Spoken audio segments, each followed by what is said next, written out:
Assalamualaikum, salam Malaysia Madani Kanta 744 dimulakan dengan rangkuman berita-berita utama hari ini. Kita ikuti perinciannya dalam segmen esensi. 7 daripada 31,600 jemaah haji Malaysia tidak dapat menyempurnakan ibadah wukuf Selasa lepas. Menteri di Jabatan Perdana Menteri Aliwal Agama memaklumkan 3 jemaah haji berada di Hospital Arab Saudi kerana koma. 4 lagi berada di Pusat Rawatan Tabung Haji Mekah akibat masalah kesihatan mental. Manakala terdapat 54 sakit dibawa berwukuf menerusi safari wukuf. Rakyat Malaysia diingatkan supaya menyiasat terlebih dahulu tawaran perkhidmatan badal haji bagi mengelak daripada tertipu. Ini terutama syarikat yang tidak mendapat lesen kendalian tabung haji. Menteri di Jabatan Perdana Menteri Aliwal Agama menasihatkan mangsa terlibat membuat laporan polis selain lebih berhati-hati pada masa akan datang. Perdana Menteri mengajak seluruh rakyat Malaysia mengetepikan ego, kepentingan kaum, kerabat dan keluarga demi kekuatan negara tanpa mengira bangsa. Ia terutama dalam membantu mereka yang lemah dan terpinggir. Menghayati kisah pengorbanan Nabi Ibrahim, isteri baginda Hajar dan anak Nabi Ismail dalam menunaikan ketaatan kepada Allah. Perdana Menteri berkata, ia menjadi asas keyakinan dalam membawa amanah dan menunaikan cita-cita para pewaris bangsa. Berkuat kuasa 5 Julai, pemakaian pelitup muka tidak lagi diwajibkan di hospital dan pengangkutan awam. Bagaimanapun, pemakaiannya dikekalkan bagi kes pesakit positif COVID-19. Menteri Kesihatan berkata peraturan dibuat mengikut amalan kawalan dan pencegahan infeksi bagi kes positif serta kaki tangan kesihatan yang berurusan dengan pesakit. Malaysia giat menggalakkan pelaburan dalam teknologi baharu seperti teknologi kewangan, e-dagang dan kesihatan digital. Timbalan Menteri Komunikasi dan Digital berkata, Malaysia telah mewujudkan sandbox kawal selia untuk menggalakkan inovasi dan menyediakan ruang selamat untuk menguji idea baharu. Beliau berkata demikian pada ucap pertama di Kongres Dunia Mudah Alih Shanghai 2023. Kegairahan berkempen menjelang pilihan raya di 6 negeri bukan alasan untuk mengendahkan ketertiban dalam membuat hantaran di media sosial. Jelas, Menteri Komunikasi dan Digital, sebarang hantaran di platform berkenaan yang mengancam keharmonian negara tidak terlepas untuk dikenakan tindakan undang-undang.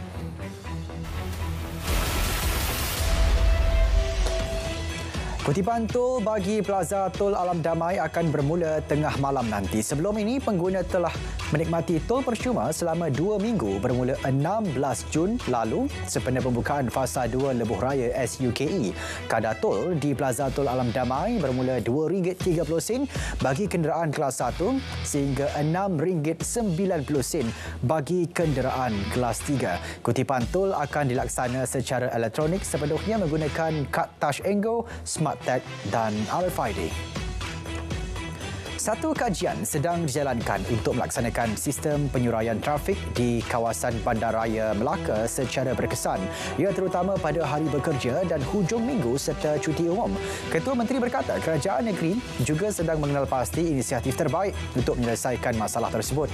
Masalah itu akan diselesaikan segera dalam memastikan pengunjung selesa ketika melancong, terutama ketika Tahun Melawat Melaka 2024 nanti. 284 mat rempit terpaksa beraya bahagian siasatan dan penguatkuasaan trafik IPD Kota Star selepas ditahan dalam satu sekatan jalan raya di Jalan Pegawai Alustar malam tadi. Operasi Op Samsing yang bermula pukul 11 malam hingga 3 pagi itu turut merampas 284 motosikal. Ketua Polis Daerah Kota Star berkata mereka yang ditahan termasuklah 3 wanita dan 10 remaja bawah umur. Anggota polis yang cedera selepas sebuah lori kontena merempuh pagar dan pos pengawal IPD Tapah semalam berada dalam keadaan stabil. Ketua Polis Perak berkata, mangsa berusia 23 tahun itu hanya menerima rawatan pesakit luar di Hospital Tapah. Mangsa mengalami kecederaan di bahagian muka dan tangan. Cubaan membawa masuk 10 tan beras yang diikrarkan sebagai makanan haiwan dari Singapura bernilai RM50,000 gagal. Operasi oleh Makis Johor itu dilakukan di Kompleks Sultan Abu Bakar Johor Bahru semalam. Makis Johor memaklumkan pemandu lori terlibat gagal pamerkan dokumen sah membawa masuk komoditi itu ke Malaysia. Kumulatif kes denggi di Perlis bagi tempoh Januari sehingga 24 Jun lalu merekodkan 395 kes. Ia meningkat sebanyak 2,533% berbanding tempoh sama pada tahun 2022 iaitu hanya 15 kes. Selain itu, terdapat satu kematian akibat komplikasi denggi dilaporkan di negeri itu tahun ini. Ketua Menteri Sabah menyambut baik keputusan Mahkamah Rayuan The Hague Belanda menolak permohonan kumpulan Sulu. Ia sekaligus membuktikan bahawa tuntutan mereka tidak mempunyai locus standi. Pada masa yang sama, turut mengesahkan pendirian kerajaan yang tidak mengiktiraf tuntutan kumpulan tersebut. Kerajaan Johor sedang berusaha menyelesaikan masalah penempatan bagi 165 keluarga di Kampung Hajah Hasnah. Ia susulan notis perobohan unit kediaman dan arahan berpindah serta mengosongkan rumah di kawasan itu. Pengerusi Jawatan Kuasa Perumahan dan Kerajaan Tempatan Negeri berkata kesemua ketua isi rumah berkenaan dikenal pasti layak dan dalam proses penawaran rumah ganti. Pembinaan Jalan Sungai Bidut ke Kampung Sepedil sepanjang 22 km dengan kos RM105 juta dijangka siap Januari tahun depan. Timbalan Menteri Infrastruktur dan Pembangunan Pelabuhan Sarawak berkata pembinaan pakej A itu keseluruhannya sepanjang 38 km. Ketika ini kemajuan projek tersebut telah mencapai 71%. Bagi pakej B pula melibatkan pembinaan jalan sepanjang 16 km. Kempen secara aktif diadakan di sekolah seluruh negara bagi menarik minat generasi muda menyertai bidang ketenteraan. Langkah itu juga menggalakkan penyertaan bukan Melayu dalam kerjaya berkenaan. Panglima Tentera Darat berkata pendedahan lebih terperinci mengenai kerjaya sebagai tentera akan diberi termasuk peluang-peluang meningkatkan kerjaya. Pertubuhan bukan kerajaan dan pemimpin masyarakat disaran membantu kerajaan menyebar luas kepentingan menderma darah. Ia bagi mengatasi masalah kekurangan bekalan darah di Sabah.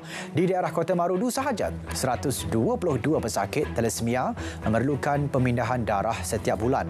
Unit perubatan transfusi daerah itu hanya mampu mendapat purata 150 hingga 200 unit darah sebulan berbanding keperluan sebenar kira-kira 250 unit setiap bulan. Saudara, seekor lembu sado seberat hampir 1 tan bernilai hampir RM20,000 dikorbankan di Kuala Terengganu tengah hari tadi. Lembu jantan berusia lebih 3 tahun dari jenis Baka Chalorice pernah dinobatkan sebagai Prince of Sado pada Hari Karnival Hari Peladang, Penternak dan Nelayan Peringkat Negeri Terengganu tahun lepas. Lembu jantan tersebut milik seorang pemuda yang pada mulanya dipelihara sebagai minat dan hobi.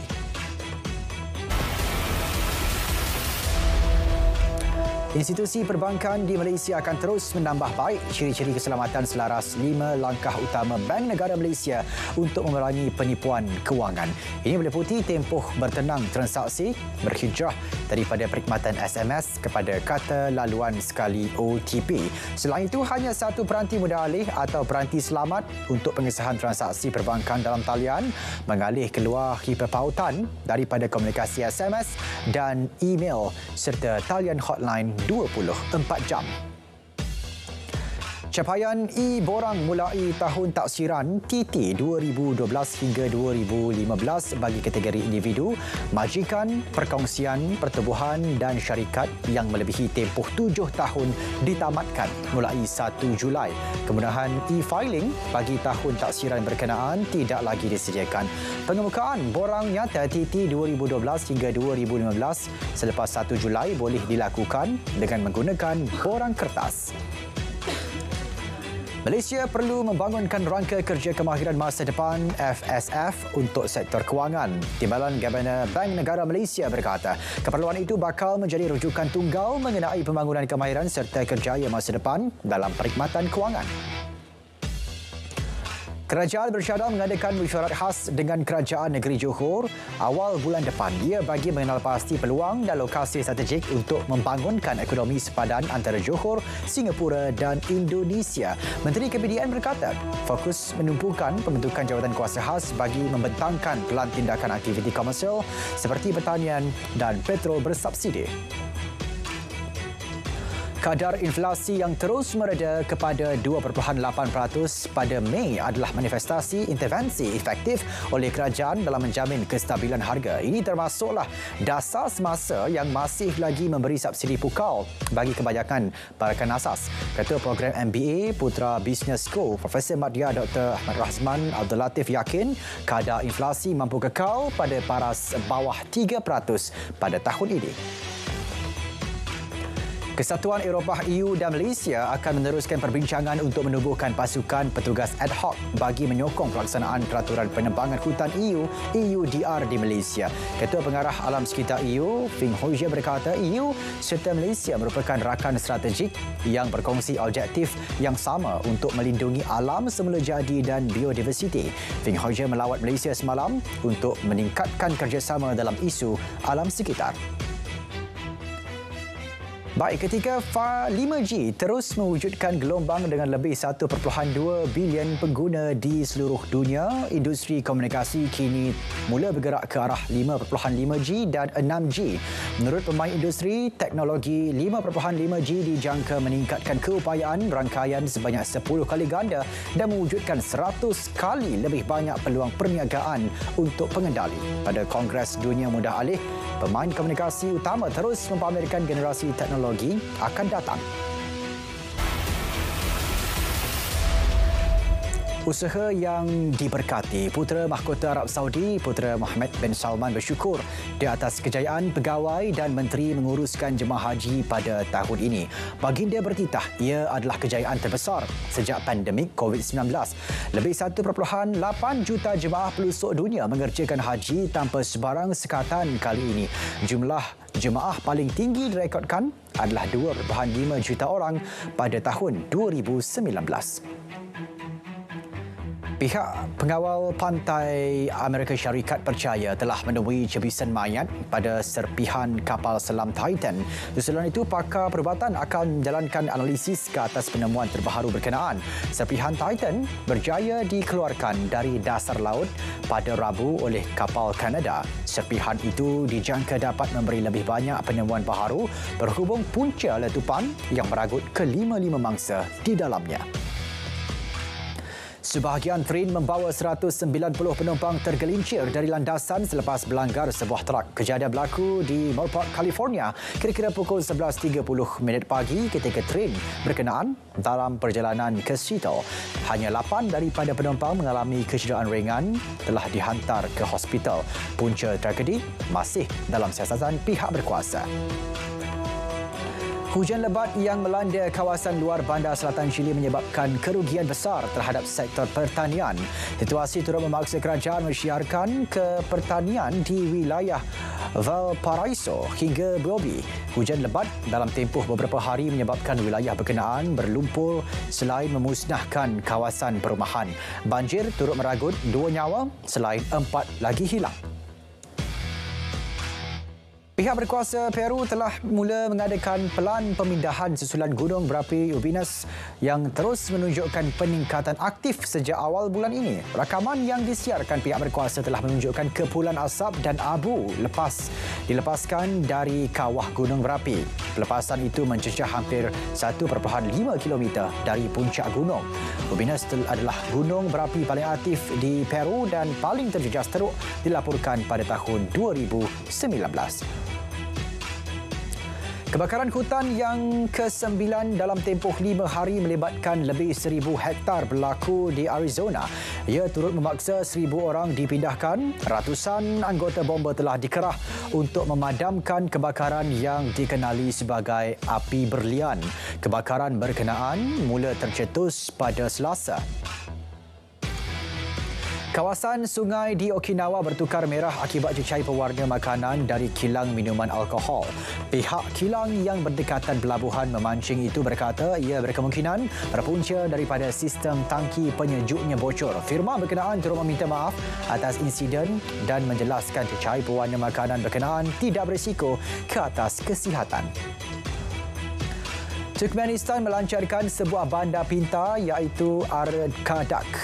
Pembukaan bandar bernilai 5 bilion ringgit itu sebagai penghormatan kepada bekas pemimpinnya iaitu Gurbanguly Berdimuhamedov.